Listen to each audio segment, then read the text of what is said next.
আজকে যদি আমি এই জেলাতে মারা যাই, তাহলে আমার যে লাশটা ক্যারি করবে বা অ্যাম্বুলেন্সে ভাড়া দিয়ে আমার নিজের গ্রামের বাড়িতে নিয়ে যাবে, সেই ভাড়াটা পর্যন্ত আমাদের কাছে থাকে না। মালিক ভাই, আমরা এতটা অসহায়, যেটা আসলে আমরা সরকারকে বা কোনো মানুষকে বোঝাতে পারি না।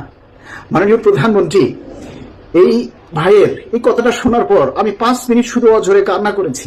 একটা পে স্কেলের জন্য আমাদেরকে আর কত অপেক্ষা করতে হবে মাননীয় প্রধানমন্ত্রী? 11টা বছর অপেক্ষা করেছি, এখন আর অপেক্ষা করতে মন চায় না।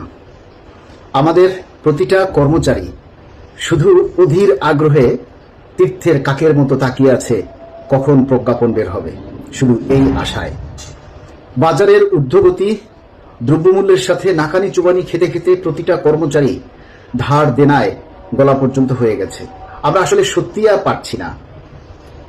আমি নিজে অনেক সময় সাধারণ কর্মচারীদেরকে বলি, যে সান্ত্বনা দেই যে আর অল্প কিছুদিনের মধ্যেই হয়তো গেজেট জারি হবে, কিন্তু মাঝে মাঝে আমি নিজেই অশান্ত হয়ে যাই।